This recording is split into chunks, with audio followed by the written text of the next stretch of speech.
of DogsDaily.com, a Sports Illustrated channel. Gets to the edge. Sonny Michel will send the Dogs home to the championship game. If you're looking for the latest Georgia Bulldog news in football, basketball, baseball, and recruiting, then you're in the right place. Anthony Edwards hit the jam. Are you kidding me? Hosted by Dogs Daily writers Jeremiah Stoddard, Kyle Funderburk, and Jonathan Williams. Here's a pitch. Hit high out into right center with some carry. It's got a chance. This ball is out of here. Tucker Bradley has won it. Just sit back, relax, and prepare yourself for these hot takes you're about to listen to.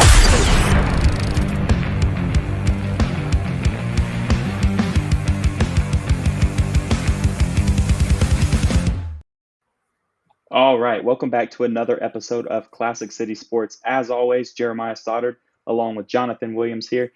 Exciting episode. You know, there's a lot going on in college football as a whole. Summertime, it kind of is a dead period for college football a lot of times, or, you know, not a lot going on with your team, not games happening, all that. So you start focusing on a bunch of other stuff. Well, this offseason has given us plenty of stuff to talk about and look at as college football fans. First thing is going to be a lot of college, conference realignment going on right now. There's a lot of talk about that over the past month or so.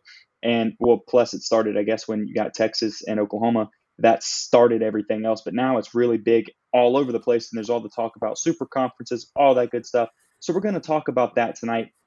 Obviously, that's going to lead into the overall state of college football. What does that mean? What does it mean with all this the conference realignment? What is it going to look like in college football in the next 5 years or so once all of this stuff actually starts to happen? Because it'll take a couple of years for all the realignment and everything to actually start. All of the movement takes a little bit, right? Oklahoma and Texas won't be in the SEC until probably 2024 when their contract ends that they have with the TV contract right now.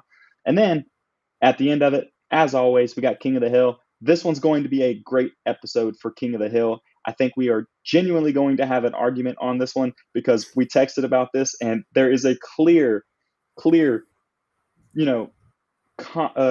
issue with our opinions on this one. We definitely disagree. That's for sure. So it might get a little heated. Stick around to the end of the episode, last little segment of it for that part. But without further ado, we will go ahead and jump into conference realignment. When you start looking at, think about, you got Texas and Oklahoma already set to come into the SEC, right? Well, now there's all this speculation of other movement, other teams and stuff. We've heard a bunch of stuff. But think about, I'm going to use this example first, and I'll go to you with it, Jonathan. Teams like Miami, Florida State, and Clemson, North Carolina have all been talked about an option to join the SEC. While it makes sense regionally, it'll strengthen the SEC in some cases as well as maybe weaken in some areas as well because FSU hasn't really been doing a lot. But Clemson's one of the teams that's in a national, limelight all the time. That could really help the SEC overall if they can handle the schedule, all that kind of stuff. When you hear that, right, those teams, or just the fact that the SEC is talking about going up to basically a super conference at that point, right? We're going to have 16 teams in the SEC once Oklahoma and Texas get here. Then you're going to potentially add 2, 3, or 4 more teams talking about those other names or whoever else might come into the picture when all of this kind of actually shakes out. What's your initial reaction to that? How do you feel about that? What do you think it's going to look like? What does it mean to you? Well, if you remember a couple weeks ago, I said that when you start talking about conference realignment and you see these other teams making these deals that they're going to join these other conferences, they're going to say goodbye to their current conference and they're going to join in on a new one. It's going to create some panic, not just with other conferences, of course, with the Pac-12 right now, or even like the Big 12 or things like that. It's going to create panic within teams in general because I always use the same phrase of you don't want to be the guy that gets left behind. And that's kind of the vibe that I get from Clemson, Miami, FSU, and those teams in North Carolina when they're talking about we want to join the SEC. Well, that's because the SEC and the Big Ten are the people making moves right now, and they're making moves without you. So, and you don't exactly know what the conference realignment is going to do to college football. You don't know what that is going to look like in 4 years. I mean, college football just in the past year has changed drastically. I mean, there's so many ways that college football has changed recruiting wise and everything else just within the last 365 days. So in 4 years or 3 years or so, who knows what college football could look like when Oklahoma and Texas are in the SEC, when UCLA and USC are in the Big Ten, and then you're the ACC or the Pac-12 and you're like, well, what the heck do we do? Well, Clemson, UNC, FSU, and Miami, they're telling you what they want to do. They want to come join in on the SEC because they're like, we're not going to be the teams that get left behind on this. We're not going to be the teams that get left out of this powerhouse that is being built for college football. So that's kind of what I see happening right now. Well, with that too, so my takeaway from this, with all of the names that have started to circulate of it, I guess the ACC is going to cease to exist because all of their teams are looking at other schools. Have either, like they're even Georgia Tech has been talked about potentially going to another conference from the ACC. So I guess they're going to just not be a thing. I was really anymore. hoping you were going to say that Georgia Tech was just going to banish the football program. That's honestly what I was hoping you were going to say, because they might as well, but They should. maybe They're another not day. competitive. One of my best friends is a Georgia Tech fan, and I mess with him all the time. But I really don't. He kind of just like he throws more shade at Georgia Tech now than I do because I just don't care. Yeah. I really don't. But he throws so much, and it's really funny. I just kind of They just kind of exist now. Like they're really not even an issue anymore. It's just kind of like, all right, yeah, you're here, whatever. Go Braves, I guess. And speaking of the Braves, I know Harrison's in the comments talking about your shirt. I'm pretty sure I wore that shirt last week. Okay, I was about to say, like, do I really need to upgrade my wardrobe, man? Like, am I really wearing the shirt 2 times in a row? Because I was like, dang, I'm really lacking over here. I got to really step up my game with something. I mean, come on. I'm pretty sure I wore that shirt last week, which is funny though when you start thinking of that, because even before the show came on, I'm wearing my film guy Brooks Austin shirt over here, and that's the same shirt. Like apparently Jonathan almost wore the same kind of shirt today, which goes into when it gets to King of the Hill, we usually agree on things because we seem to think the same. But that's why this one will be fun today because we got something coming for you. But no, I'm pretty sure I wore that shirt last week. Somebody can go back and fact check that. But I'm pretty sure I wore that shirt. Everybody in the comments tell Harrison how wrong he was. Moving on. Good try, buddy. You didn't get us. You didn't get us. This is a good question in the comments right now. Let's see. Will the ACC schools that are basketball powers want to leave? Well, UNC has talked about leaving at this point. So the school itself has talked about it. But could we see something where they, like the football program goes into a different conference, but the actual school doesn't overall? Like, is that something that we could see? Because there are schools in different levels that do stuff like that. Notre Dame. Right. Notre Dame they're in the ACC, aren't they, in basketball? For everything but football. Exactly. So you could see stuff like maybe that'll happen. I don't know. That's a great question because it's either that or the ACC will like cease to exist overall. I mean, because they're being purged of teams right now, and it's just interesting to see. The other conference that I think is going to cease to exist would be that's going to be the Pac-12. The Pac-12 is already losing people. I just read something today. I'll pull it up because there's 6 teams, and I'll end up missing it if I try to just go straight from memory. But you already know about USC and UCLA, right? That's already happened. Well, now the Big 12 came out, and I think their athletic director or somebody there came out and said that there are 6 teams from the Pac-12 that they're looking at to come join their conference. And those teams are Arizona, Arizona State, Colorado, Oregon, Utah, and Washington. I mean, they've already Who lost you got USC. Left? Who would you have left if you're the Pac-12?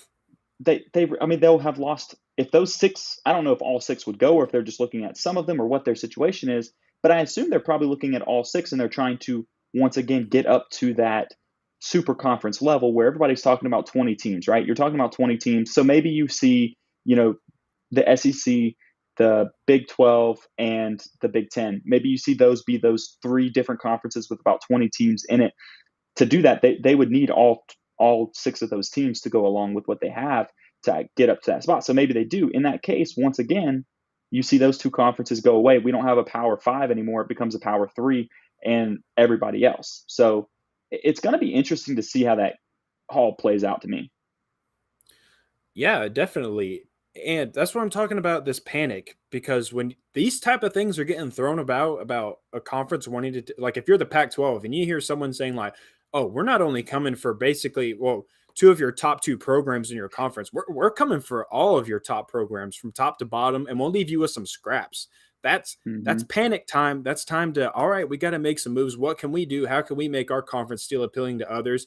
You saw it with the Big 12 when they lost Texas and Cincinnati, or Texas and Oklahoma. Now these programs aren't comparable to Texas and Oklahoma, but they went out and got Cincinnati, Houston, and UCF. So they at least replaced them in a sense. Like I said, the UCF and Cincinnati and Houston are not comparable to what Oklahoma and Texas are, but it still provides you with a substitution. It provides you to still have your 12, 13 teams, whatever it is that you have in your conference. It allows you to still function as a conference in all sports. The Pac-12, if you lose that many teams, what is your function? Like, you don't have one. You cannot compete in football, really. You don't have a legitimate conference like everybody else. What does it do to your scheduling? It completely messes up everything. So while it may be time to panic, it's also time to make some moves. It's time to get things going, because everybody else is just popping everything off, running at 100 miles per hour right now. Like I said, you cannot get left behind. You don't want to get left behind. No, you can't get left behind. That's a conversation Jonathan and I had before the show, actually, talking about, like, with that, the Big 12 trying their best not to get left behind in this, because they already lost their two top schools. And so now they had to go out and replace those teams. So not only did they replace those teams with admittedly lesser powerhouse type teams, they're not as good, obviously, but they are going to replace those teams to make sure that they don't fall behind the curve of the number of teams in their conference. I think it's more important to them right now, instead of having quality teams, like insanely good teams, even at the same level as, I don't call them insanely good. Let me go ahead and say that Texas and Oklahoma aren't insanely good, but Oklahoma's good. I'll give them at least they're good consistently. Texas has not been good in a long time. But those teams leaving, they don't need to necessarily match the team at a straight across the line, like equal with it. They just needed to get bodies in there right now. So they don't want to be behind the curve to where down the line all of those teams from the Pac-12 end up somewhere else and they lose their chance to get them. Because if they lose their chance to get them, then what? Then they're scrambling to pick up anything they can to get up to that higher number. The SEC is already going to be at 16. The Big Ten is starting to grow consistently, and there's a lot of talk about people going there right now. If you let the Big Ten and the SEC get up to 20 teams and you're still at like 12, you're going to really struggle to get back in the conversation. It's going to take time. That's why this whole stuff is going to happen in a couple of years. This isn't happening next year, next season. This is going to happen over the next few years. Once again, Oklahoma and Texas, about 2024 is the predicted timeline based on the TV contracts that they currently have.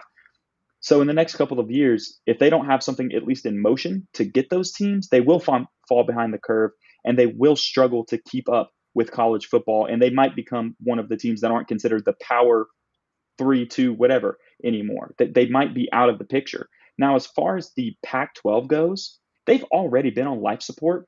They haven't had a team worth anything. I'm not going to say the words that I want to say, but they haven't had a team that's been worth it for a while. And all of a sudden you start thinking, hey, USC might start being good again. Oregon started to show that they can compete again, and USC's gone. Oregon's talked about being gone. They've already been on life support, and that plug's about to be pulled. Yeah, and I can already go ahead and tell you that things are only going to escalate. And the reason I say that is because if you just kind of pay attention to what other conferences are doing, like what the ACC announced, I think a couple weeks back, about what they're going to start doing to their conference scheduling. Did you see that? The conference, you talking about how they're not going to have divisions anymore? Yeah, they're switching to pods. Yeah, I saw like that. everybody, or That's not gonna happen. pods, but they're going to have three. I think it's like three Highest winning permanent teams. percentage. Yes, no more divisions. You have three permanent teams that you play every year, and then everybody else is rotated every other year. To me, them doing that already tells me that they are expecting people to jump ship from their conference. And the reason why I say that is because if they do leave, it doesn't completely screw up your scheduling, and you don't have to really fix a big mess, because it's very flexible, I should say, with their scheduling. Because if two teams leave, then you're like, okay, we just plug in these two teams here and there and just eliminate those two, and boom, we're good. That, to me, them changing their scheduling without anybody leaving, because the SEC is about to change their scheduling more than likely because they're adding Texas and Right. Oklahoma. They don't have a choice but to change their format of The it. ACC, nobody forced their hand to change their scheduling, but they're just announcing that they're eliminating their divisions and they just want to play it straight up now. To me, that tells me that that Clemson, UNC, Miami, and FSU, them wanting to leave is pretty legit. There's some smoke there, and that it's probably going to happen eventually. And the ACC is just going ahead and preparing for it now. They are going to go ahead and prepare for it now. And I kind of seen there's a few. The Big 12 already does that. They haven't had a divisional thing in a while. They've had everybody plays everybody kind of thing. And then most teams, they play most teams. And then the highest winning percentage at the end of the season goes on. Like the two teams play in the conference championship. They've already been doing that for a while. ACC is looking at that. There's been a lot of talk about, the SEC doing a similar type of thing, like you said, because of necessity, out of necessity, because they are adding so many teams at this point. You're at 16 teams in the SEC. The current format isn't going to work because you will never play the other teams on the other side of the division like that. It's got to be more fluid where it changes to give a little bit of variety in order to actually make it like a, worthwhile thing to have. Like that many teams, if nobody plays the other side at all, it's already pretty bad sometimes with the way it is, where you only play two teams from the West, and Georgia plays Auburn every single year. So they only play one team from the West every year outside of like the SEC championship game. So it's going to be interesting to see how they end up doing it. That's a whole other topic and conversation of what the SEC is going to do scheduling wise. We'll touch on that down the road again, but we'll look at like just this obviously goes into the overall state of college football. And college football has changed massively over the past couple of years with the transfer portal and NIL, I guess, over the last year, with those two things being the way that they are at this point. So how do you think that plays in with a super conference? Like, what does it look like to you? Does it go along, a little bit better with a super conference? Is it make it worse with the NIL stuff, or what does it do? My fear, and I say fear because college football, the way it is right now, currently, is what I fell in love with as a kid.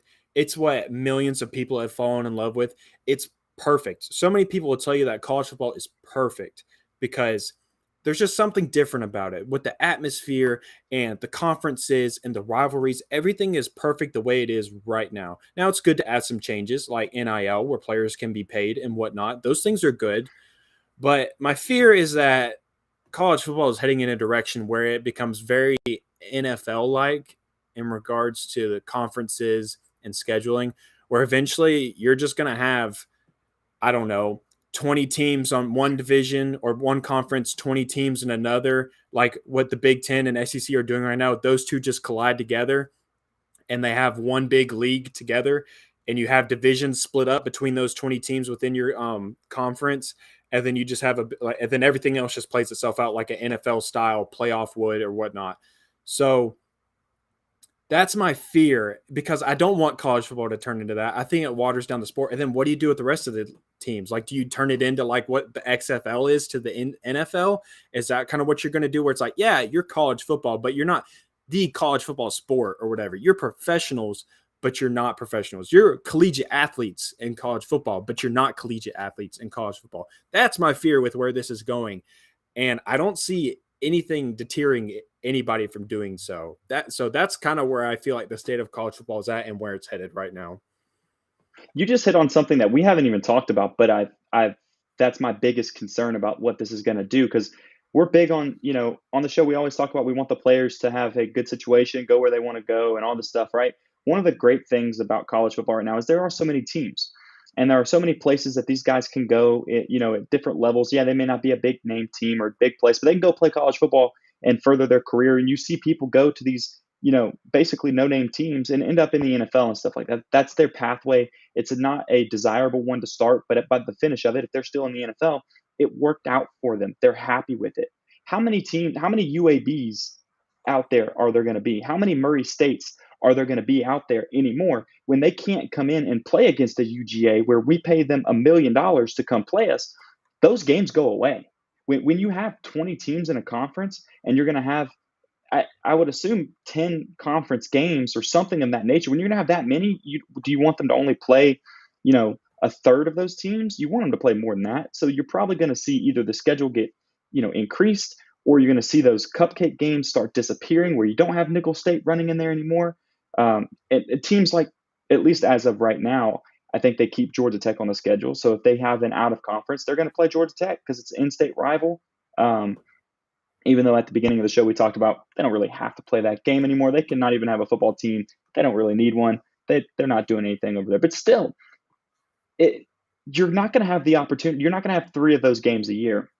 You might get one, but that's going to seriously damage those smaller schools that need to play against teams like UGA to keep their funding for their school up, to keep these programs, or even their academics need that money at different spots where that money comes in. It makes up a lot of their revenue by going out and playing those games. Those go away.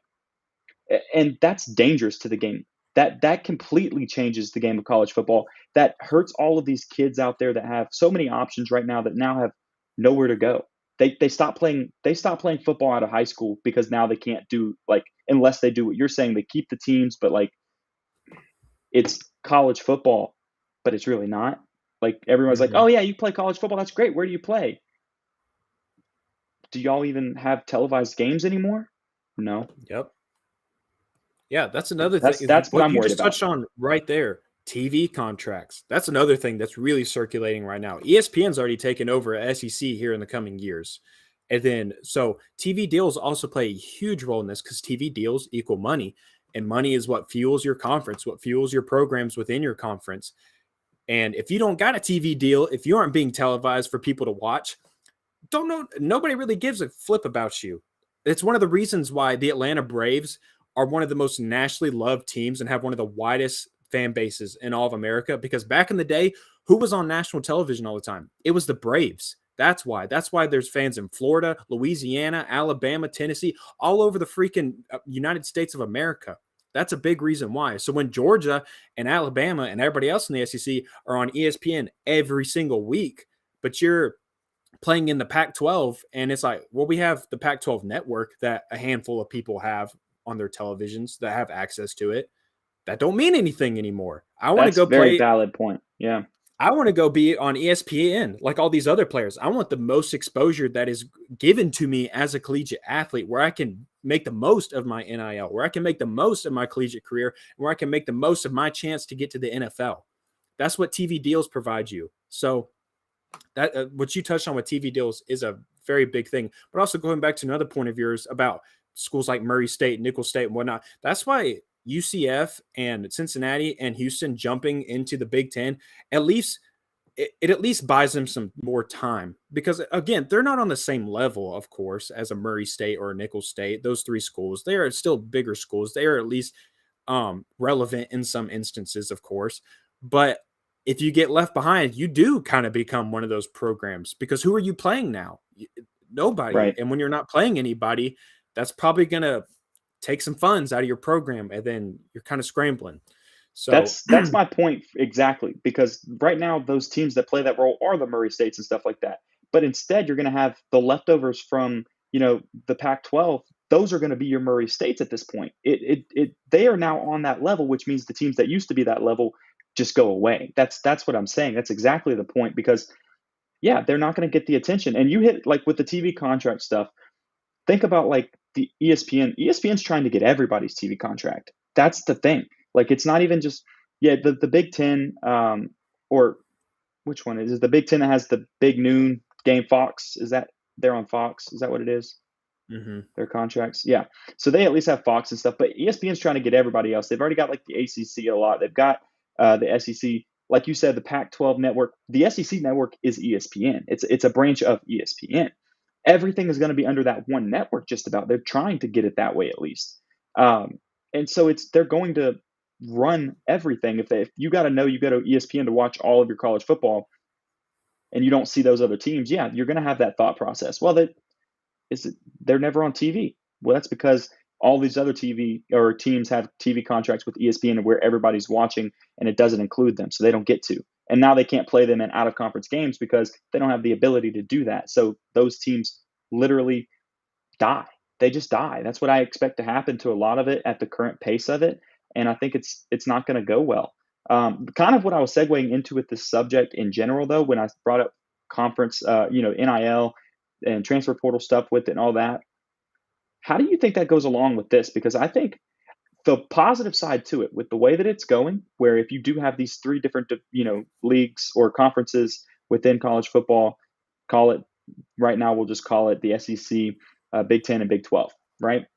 That might level some of the playing field with, NIL stuff. If everything is so focused and they all have the same type of TV contract, that money coming to the school or everything like that, the schools have a little bit more money, which I know they can't technically pay players to come to the school, but it puts a little bit more focus on specific teams. So it kills the little guy going to a small school because, yeah, they might get paid a little bit money because some guy there booster has money, but they can't do anything after that, with their name basically. So I don't know if that helps I think it could almost help the NIL stuff, but also I haven't really thought too much about it until like today when I started running through this topic. I think in ways that it hurts you in doing that is you're going to lose interest from a lot of other people in college football because college football is nationwide, tons of teams in every state. It's everywhere. And so everybody has a team that they can that they can root for, that they can find passion within. And so I think this is kind of how it is that if you go into like this big 40 team league, then all those other people are probably going to become uninterested in what college football has to offer. It's kind of like this, say you got this girlfriend and she's great, you really like her, and things are going great, real smooth, everything is perfect. But then these other girls start hitting you up, and you're like, well, man, I'm tied down. I can't do nothing about it. And I got all these girls hitting me up. So I'm going to dump this girl. So that way I can just hang out with as many girls as I want, have as many teams or whatever. I can go hang out with them as much as I want. Well, then you're like, then it's unhappy because you just have all these girls. You don't have you don't have your rock. You don't have what brought you here, what got you to this point in life, what made you so great, because they benefited you. They were the better half of you. That's what the better half of college football is that the atmosphere, the fans, the passion about the sport. That's the better half of college football.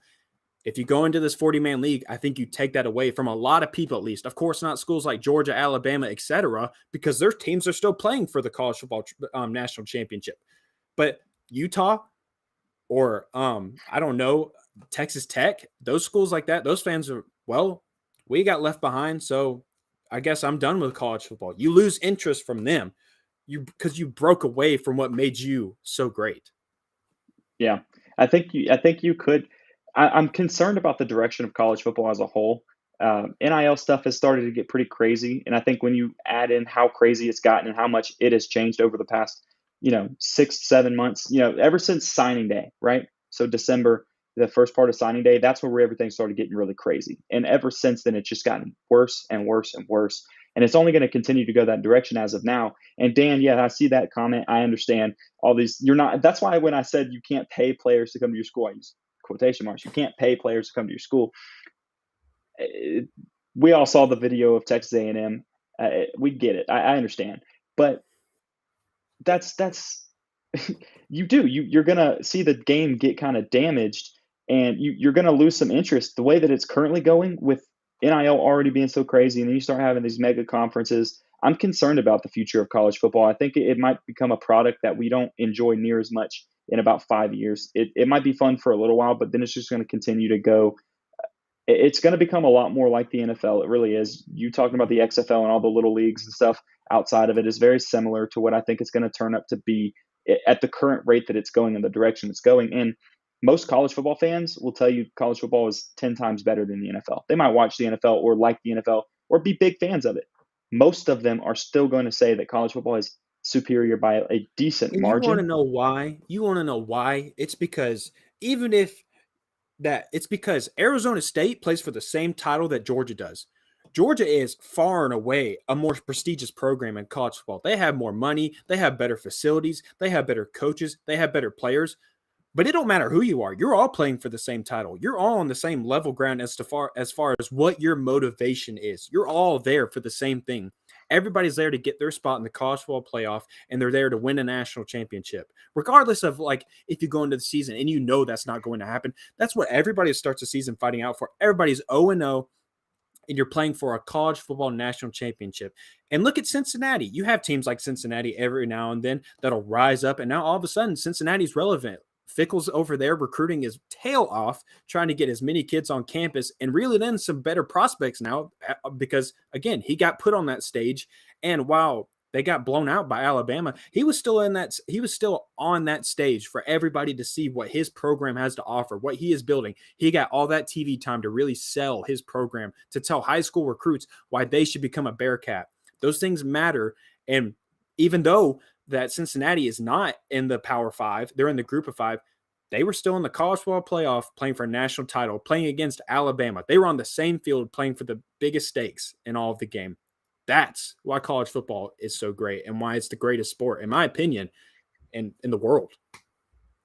Seriously. But the funny thing is, the past year, the biggest talking point has been parity in college football, right? That's been the massive talking point. And I guess it depends on what type of parity you were looking for. You might get a couple other teams being a little bit more competitive than that haven't been because of like it's so isolated to such a small group of people or teams. But you don't have those Cincinnati's rising from the ranks and making the college football playoff anymore because those teams aren't going to get the chance because they're not in those mega conferences. You're not going to get to see that. We understand that the SEC has been one of the powerhouses for a long time, dominating college football, winning national championship after national championship. And since the playoff format has started, has had a team in every time and, two teams in a couple times, that kind of thing. So like I get it's been a little bit isolated like that, but it's going to become even more isolated in the sense of, exactly what teams even have a tiny shot because they're in the conferences that they're allowed to have a shot at. The other teams no longer are going to even be considered for a playoff contention because they're not in those three conferences. And that's damaging to the game. It really is. But my other question to you is, if that happens, there's already been talk of a 12-team playoff system. How high does that go when they do something like this? Because that's going to be the next step of it. Maybe I'm just a person that hates change. I've always been the guy that's like, just stick to 4 or just go to 6. We've had this conversation, or I've said perfect number is probably 8 for me. Anything above that, too many, in my personal opinion. My perfect number was 6. 8 would be better than going any further. So I know it's inevitable that playoff expansion is coming because, as Harrison said in the comments, money is the root of all evil. And what do you get when you get more teams in the college football playoff? You get more money. You get people sitting down on their TVs from noon to 12 p.m. or whatever. I mean, so it's more money for them. But I just don't understand why they want to make such a drastic jump. Why go from 4 to 12? Why not just make it gradual? So that way you can kind of test the waters a little bit, see if that's something you want to do to begin with. And then maybe you can go up to 12 if you really like 8 and you feel that there is 12 teams now that are worthy of being put in the playoff. That's the thing. Were there 8 teams, in your opinion, that were worthy of being in the playoffs last year? No, that's the whole point is there wasn't. And there dang sure wasn't 12 teams that was worthy of being in there. So does that change? Do they become where they actually make an argument? I don't know. I don't know if they actually make the argument that with them isolating out the other teams and they kind of make it, it will funnel all of the good players to these types of teams and it'll spread them out through those teams as well, like in the conferences, but it'll eliminate those big name players going to these random other schools or something like that. They will go to these schools. So maybe it'll be leveling the playing field. I'll use that quote from the comment section right now. Maybe that'll be the case, and there will be a little bit more even competition, that maybe there will be 8 teams that are worthy of it. But right now, no, this year absolutely was not 8 teams that was worthy of a playoff spot. Yeah, and sorry, Harrison, I did misspeak. I said noon to 12 p.m. I meant noon to midnight, noon to 12 a.m. If you are watching college football for that long, then Lord, you need to find another hobby because that is pretty obsessive. But noon to 12 p.m. That's 24 hours straight of college football. You're watching some reruns. There might be an issue there. You're literally, you're not sleeping. You're not sleeping. And I listen, we we bleed, college football around here. I get it. But at some point, you got to take a nap, man. You can't do the 24 hours of it. And there can't be that many good games to watch that's worth watching. No, Lord. No, there definitely isn't. But so, Jonathan could watch that long. Yeah, I mean, you're probably right. You're probably right. But at the same, I mean, that's a lot of alcohol to drink too, because that's the perfect pairing for college football. Now that's another problem we'll address another time. Don't come after me saying that I have a separate problem that I need to discuss aside from college football. So not outing myself right now in regards to that, but we'll have a talk. I'll send him to a meeting afterwards. Don't worry, guys. I'll take care of him. I'll get him where he needs to go. No, but I'm with Harrison. The noon to 12 a.m. Yeah, that's the better time there in the comments too, and what you're trying to say. I'm cool with that because I used to do that, right? Like, so you would watch college football. You got the noon game, then you got a 4 o'clock game, and then your 8 o'clock game, and then every once in a while, back when I was still in college myself and didn't have anything else to do the next day or a family, that kind of thing. So I would turn on a Pac-12 game. They're out in California or that direction, and so I would turn on one of those games that didn't start till 11 p.m. or something like that, and watch some of that as I went to sleep. It did put me to sleep, though. That's the point. I follow my college game day schedule to a T. Every single Saturday, it's the exact same every time. I wake up probably about 9 o'clock, depending on what I got to do that day, article wise, whatever is needed of me, however I'm feeling, what I did the night before. But I wake up around that time, put on college game day, sit down and watch that, kind of piddle around. Then from 12 until probably, honestly, about 2 a.m., I'm watching college football. And one of my favorite parts of the night is just sitting on the couch, kind of dozing off. You got ACC Network on, and they're just running through all the games, posting the highlights, kind of recapping the whole day. That it's just the perfect day, all in all. There's never too much college football within reason. Again, you can't go 24 hours straight. Again, that's a problem that you need to have a talk with yourself about. But yeah, I mean, noon to 2 a.m., it's a beautiful day, of course. Saturdays in the fall, there's nothing better. There's nothing better. You know what you don't do in the fall on Saturdays? Don't plan a wedding. Don't be that guy. Please don't. Don't be the one. No, I'm not showing up. I'm really not. And you probably are getting deleted from my contact list in my phone to never be spoken to again if you are assuming that I'm supposed to show up to said wedding. It's not going to happen. Yeah. You want to hear a fun story on that? So my past weekend, you know where I was this past weekend anyways, but I'm a best man in a wedding that happens to be September 17th, which is the South Carolina game. And it's at South Carolina. I'm in the wedding, so I'm going to have to go. But I made a joke when I got the RSVP, and it's one of my best friends. So, it's kind of tough. He twisted my arm. So, but I told him, I texted him, I got the invite, and I responded to it, and I said, it was like RSVPing on there, and I said, I'll be there. Depends on if the Georgia game is over. And the Georgia game starts at noon against South Carolina. Their wedding's at 4. So I said, it depends on if the game is over by the time it's time for us to start walking. Hey, Dad, don't walk her down the aisle yet. Georgia's about to kick a field goal right now. There's 30 seconds left. They're about to take the lead. Don't walk her down the aisle yet. Just piddle around, find a distraction. If that game is Georgia trying to take a lead with 30 seconds left and they're kicking a field goal against South Carolina, I was just trying to create a funny other scenario. Problem. Okay, that is a big Don't problem, take me so literal. Yeah. So, anyways, yes, I agree. Maybe I do need a new best friend or new best friends. Maybe he'll watch this and see this. He doesn't even watch the show. He doesn't watch the show. Oh, he's done. He's done, dude. He's so done. Definitely. So he won't see it now. Or watch him see it this time, and he's going to end up texting me. That'll probably happen. That's my luck. I tell the story, and then I'm going to get it coming back to me. But speaking of friendships, Jonathan and I are pretty close. We get along really well. We seem to have very similar thought processes on a lot of things. That's why we can sit here every week and talk for an hour and, 45 minutes we try to do now, but sometimes an hour. And we talk all the time, right? We get along all the time. Well, I'm going to let him start. We have our King of the Hill topic this week, right? King of the Hill, one of the favorite segments on the show. We try to argue most of the time that we're on the same side, and we end up just arguing with you guys in the comment section. Today, we're going to argue. That's going to happen. Today's topic is pizza toppings. Not just pizza toppings, though. the question is, does pineapple belong on pizza? Should it be a pizza topping? And I'm going to let Jonathan start this topic so he can go ahead and tell all his stuff, and then I can go ahead and tell him why he's wrong afterwards. But go ahead.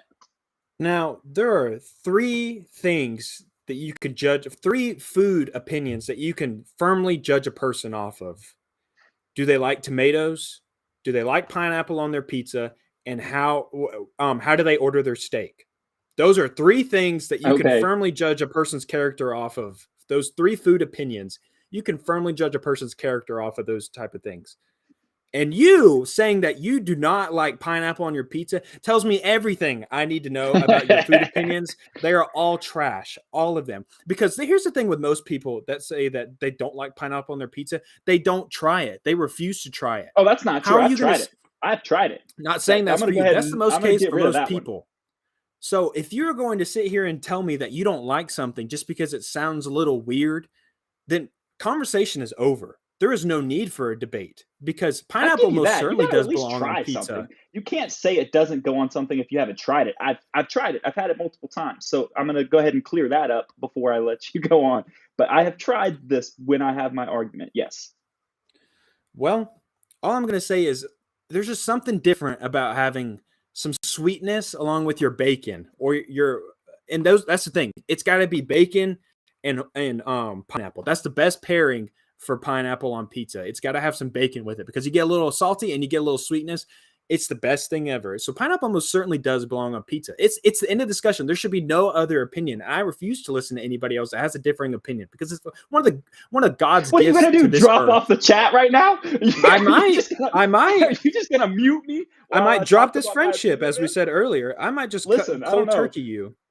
Yeah, Harrison and them talking about wanting to do a Twitter space this weekend and all that. And I don't know if I'm going to be able to talk to you afterwards or not. You just literally came out here guns a-blazing and saying that you don't even want to hear my side of it. First of all, you got a point. The only point you had with that was like sweetness with bacon can be good, right? I've had like maple bacon and stuff like that. That is that's not the sweetness and bacon. Yeah, that's a good combo in general.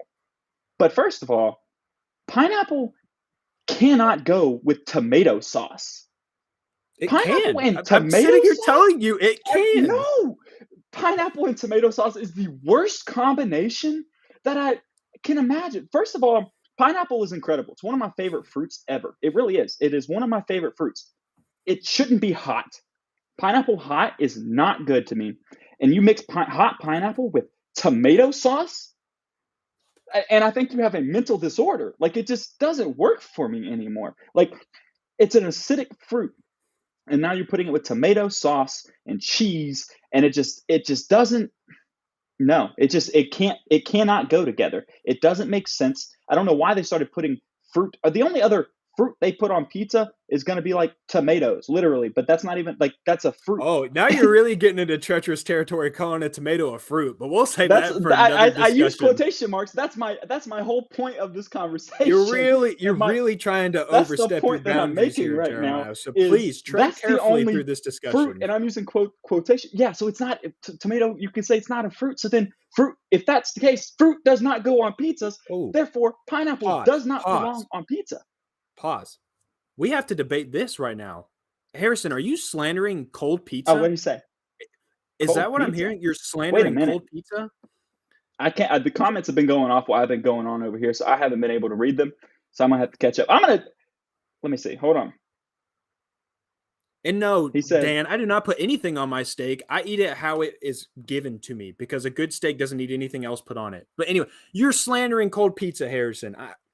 Cold pizza, one of my favorite things about ordering pizza, cold pizza, by the way, is you put it in the fridge and the next day you just take it right out of the fridge and you eat it cold. That's one of the best things ever is cold pizza. Wait.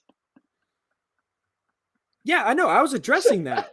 No, bro, that makes no sense. That is a threat right there. Is what Dan's comment is a threat to me, in my opinion. This is also so wrong. This is just so wrong. Listen, you and I've gotten along very well with you too, Harrison. We've been friends, and now I'm starting to learn a lot about you because you defended the pineapple on pizza in the first place, and now you're saying cold pizza is not. Like, first of all, you ever woken up the next day? Oh, I take this back. He hasn't done this because he's 12, and so he hasn't been allowed to do this yet. You ever wake up? You've been drinking all night. You wake up the next day and you find that pizza sitting in the fridge. It just hits different. Okay. Now he's now he's trying to redirect all the attention off of him by throwing in Brooks's take. That we'll get to later. Trust me, we're getting to that one as well. But no, you are in the spotlight right now, and you have to answer for your actions right now because everybody is on board with us saying that cold pizza slaps because it does. Cold pizza is so good. Gosh, yeah, I couldn't believe myself when I read that. It's just hold on. I got to go find a comment. There was a comment in here that needs to be displayed on the screen just because of how aggressively you came at me for my opinion, right? This has to go on the screen real quick. What, do you think that her opinion just overrules mine right now? Right now it does. No, it definitely does. Right now it doesn't. I'm the one that has a voice. All of that slander glad you just you supported me in the comments. Do you keep that same energy to Morgan? That's what I want to know. You bet I do. The same energy. You got that same energy. Morgan, you cannot let him treat you like that. Yep. That's a bad sign. That's a red flag. He usually does. All right. You want to talk about Brooks's comment now? Go ahead. Go ahead. Okay. I'll let you. Go ahead.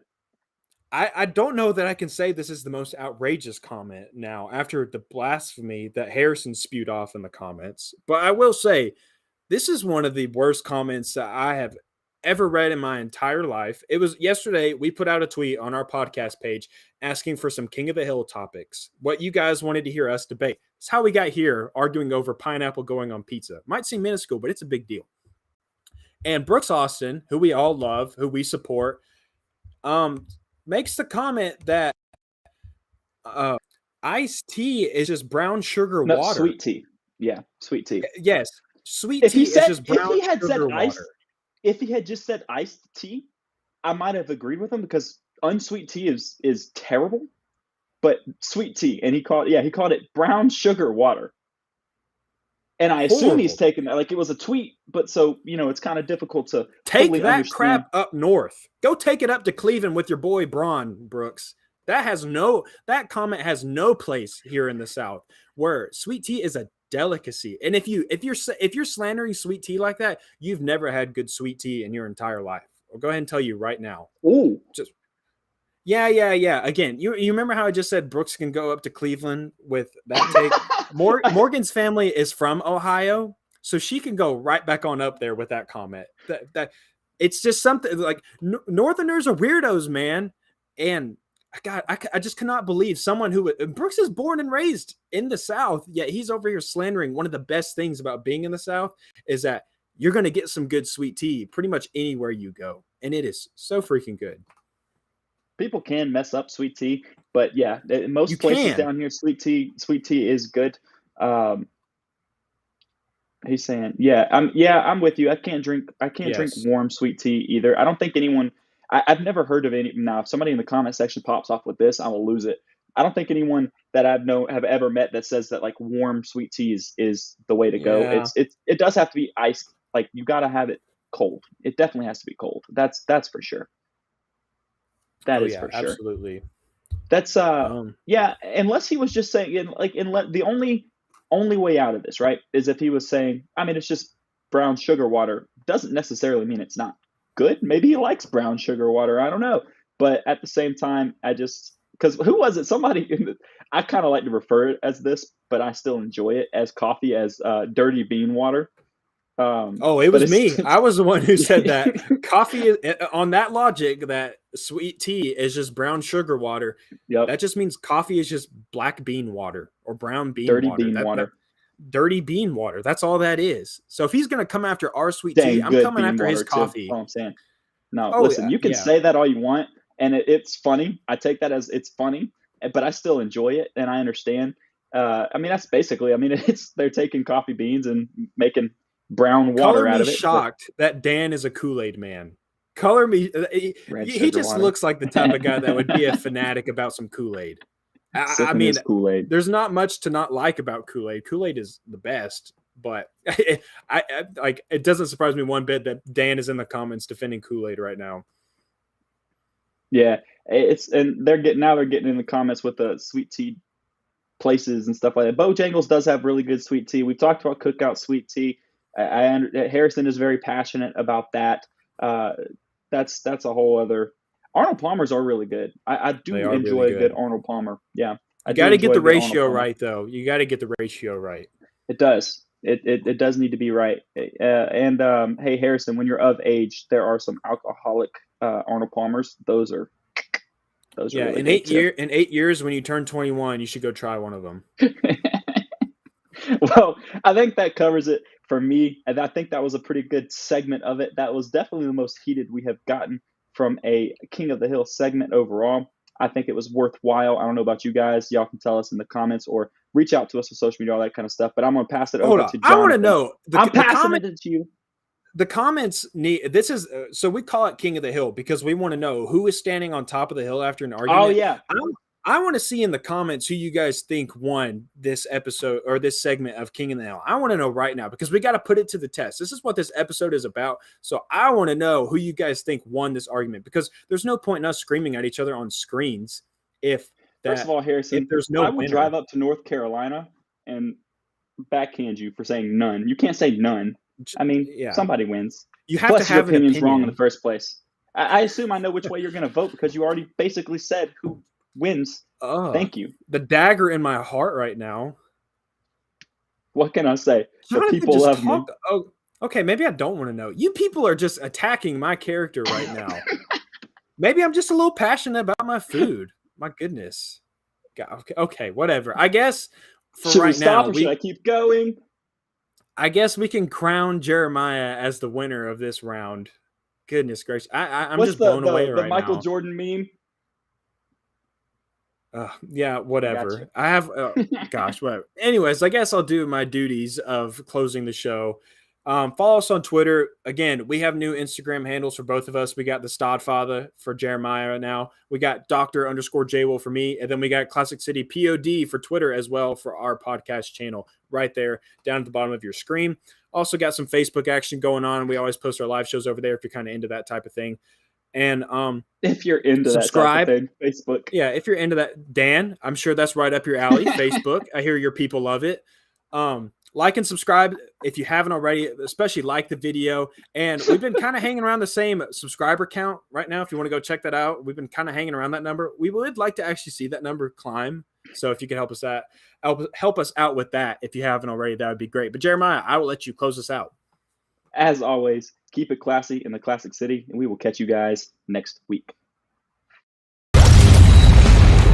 Thank you for listening to this week's episode of Dogs Daily on Sports Illustrated. Take a second to subscribe, rate, review, and share with your friends and family. Feel free to reach out to the Dogs Daily crew on Twitter with any topics you'd like discussed. You can reach out to Jeremiah at Jeremiah_Stod7, to Kyle at DK Fubderberg, and Jonathan at 22_Jman. Check back next week for a brand new episode. In the meantime, go Dogs!